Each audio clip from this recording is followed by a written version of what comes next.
people of the World Wide Web. So it's Cypher Sigma here. It is the third, yes, the third movie review of this weekend. As I've said, it's been quite a busy week.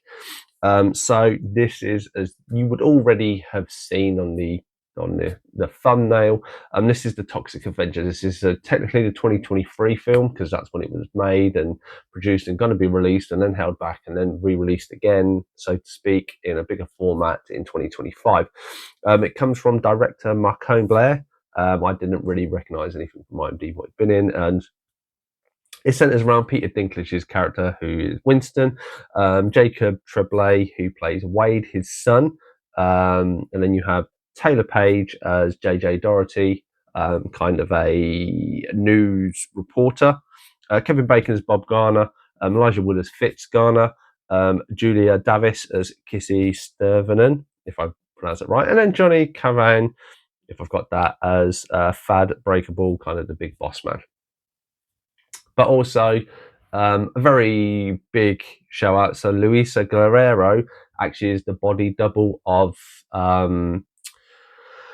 Toxie in this film, and she actually does most of the work. It is only the voice work done by Peter Dinklage at that point. So I think she did an amazing job, and that deserves a little bit of a recognition. So anybody who doesn't know, this is a remake of, I think, the 1984 Toxic Avenger movie. Essentially, it is like a B/C list horror movie where a guy gets mutated and then goes on basically a kind of vengeance killing spree with his mop. It was turned into a cartoon in the 90s series. Here is what the figure looked like as they aimed it for kids. Nice bright colours from Playmates, and the mop. The reason why I want to show this is because obviously I quite like some of the designs in this movie, and obviously the mop is one thing is worth highlighting. But yeah, essentially that is it. It is Peter Dinklage's character Winston gets mutated. His son gets kidnapped, and then he kind of goes on a vengeance spree. It's all related to corruption and stuff like this, as you would expect.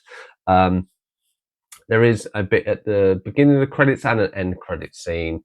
They're not really integral to the story so much, so you don't need to hang around. But if you want to, like me, if you want, then please do go see it out. So, spoiler warning up, and we shall get into it. So, as I said, this movie starts. It kind of, I came from another movie to this movie, and I missed the first minute, so apologies if the very beginning of this story is a little not right. But essentially, you have JJ Doherty's character. She's meeting with her boss, and the Nuts, which is an evil gang, have basically been tasked to shut them down because they are trying to expose Kevin Bacon's company to doing seedy things. Essentially, the Nuts kill her boss. JJ manages to get away. And then basically that spirals off the movie. You have JJ behind the scenes. She disappears, and then we're kind of introduced to Winston. It explains that obviously his wife or girlfriend has died. He is then the token stepfather to Wade, who is a very troubled teen. And just because of kind of, and then there's obviously a lot of gangs and stuff going on, and Winston is a very scared one. He's a janitor, basically at a chemical plant. His son goes off, fails to impress or even perform at a talent show. And Winston then gets identified that he needs to go see the doctor, and unfortunately he's got an issue with his brain, and he's got dying, and he needs cover it. He needs health insurance. He has health insurance, but the level he has does not cover the treatment.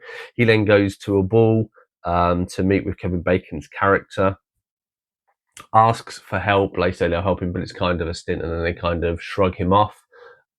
In between this, he then decides that he needs money, so he breaks into the power plant and steals some money. While this is going on, JJ's character has snuck in to get some chemicals, basically a sample of the chemical waste that they're doing to basically expose them.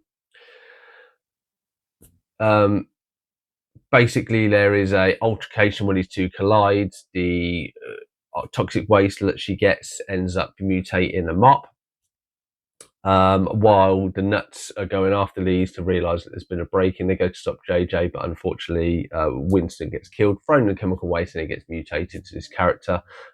People then believe, even like his son Wade, that he is now a mutant, doesn't want to be seen. He then goes to a chemical kind of a dumping ground, meets a guy who kind of rejuvenates him. He comes back and then starts to help people and do good.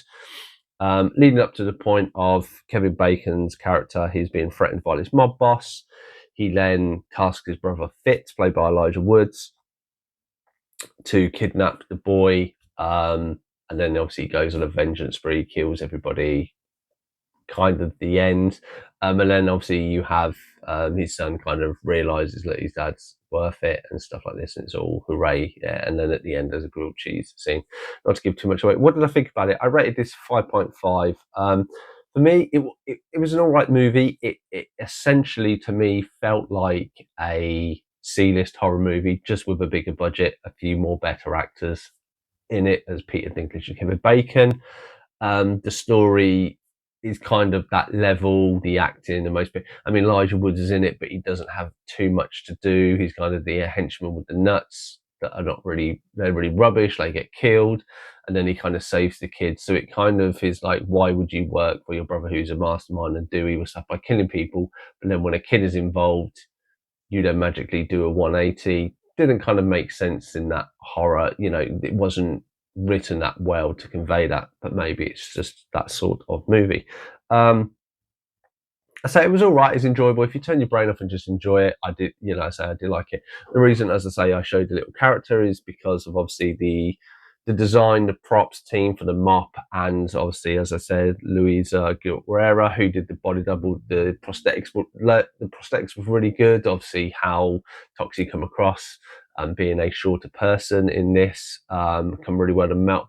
I like the designs and stuff like that. The nuts kind of remind me a bit of the Insane Clown Posse, if you've seen them. And then there was a bit of stupid stuff of like one bloke who does flips and stuff like that, and then a chicken head person, which I won't reveal what's that linked to. But there's all these little bits that were all right, but they didn't blow me away. As I say, I kind of feel it should have been maybe a direct to home. It's watching in the cinema to watch at home. I don't think it made too much of a difference for the caliber of movie that it was. But that has been my review of The Toxic Avenger. Have you seen this movie? Let me know your thoughts and feelings in the comments below. Otherwise, I shall see you in the next one.